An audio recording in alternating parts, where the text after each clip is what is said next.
Thank you, Mr. Chairman. Go Gators, and thank you to all of our witnesses for being with us here today.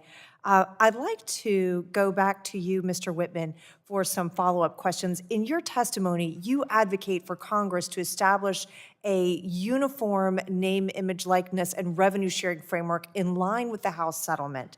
How do you see the dynamic between the collectives and schools changing if we are to codify the basic provisions of the settlement? Thank you, Congresswoman. The question around the relationship between institutions and their respective collectives is one that I think is best left to those organizations. I think there's no question that in the new environment that will be created by the settlement, we expect those relationships to evolve. I would imagine they would go one of three different directions. In one instance, you could see some collectives wind down and cease operations.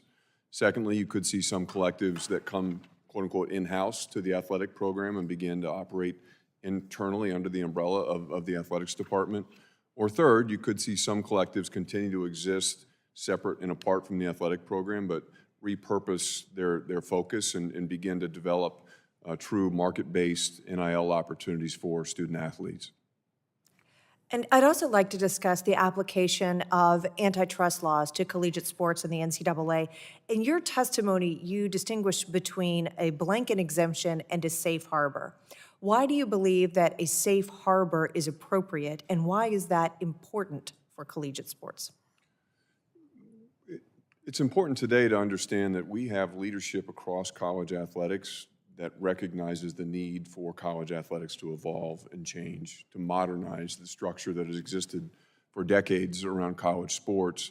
The challenge that we face is that every time we try and implement new rules, new procedures, we get pulled into court under the auspices of the antitrust laws. And so we're not looking for Congress to, quote unquote, fix college sports. We're looking for Congress to create a legally defensible space where we can fix college sports. And right now, because of the overarching concerns around antitrust and the need for us to create a national environment, that lends itself naturally to some challenges in the antitrust space, and that's where we would appreciate some protection so that we could function more openly and create that national playing field that we think everybody wants in college athletics.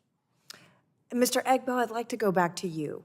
As a student athlete, you bring a very important perspective to the conversation that we are having here today, and we are nearing the end of our hearing. So I wanted to come back to you and ask this question. Is there anything that you believe is an important perspective that you have not had the opportunity to share with us today or haven't been asked about yet today? Yeah, I'd like to take the time to just reemphasize some of the things that I said in my opening statement. You know, student athletes, we value this experience greatly. Like, this collegiate experience is something that creates opportunities. Like I mentioned, my life has changed from my opportunity to play college sports, and it will continue to change because of those connections I have. So I want to reemphasize that student athletes, again, when talking about employment, like, we want to preserve those opportunities, and we believe that the opportunities that we do have come from being student athletes first. So a lot of what we are desiring and asking Congress to help with is to protect those opportunities, like I said, for student athletes like me that are in these situations at institutions like myself. But just want to say thank you again for the opportunity to hear us, because we know that you guys care about these issues. And Ms. Cole, the same question for you. Is there anything you are hoping to share with us today or want to emphasize for our benefit? I really think I just would like to emphasize how grateful I am to have had a positive experience with the new NIL regulations, and I'm so grateful to all of y'all for taking the time to put effort in to continue to help athletes have a similar experience to as I had. All right. Mr. Whitman, coming back to you, how are you anticipating, what are you doing now to prepare for challenges? If the settlement is approved and implemented, how will that affect the resources and the programs that you currently provide?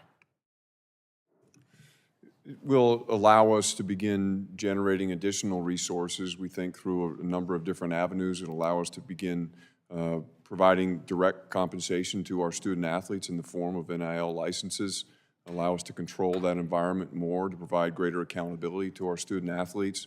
Our student athletes trust us. They trust our athletics program They understand that we are actively working in their best interests, and we look forward to, under the settlement, being able to lock arms with them and create a stronger partnership that ultimately enhances their opportunity to be a student athlete at our university. Thank you, Mr. Chairman. I yield back. You know,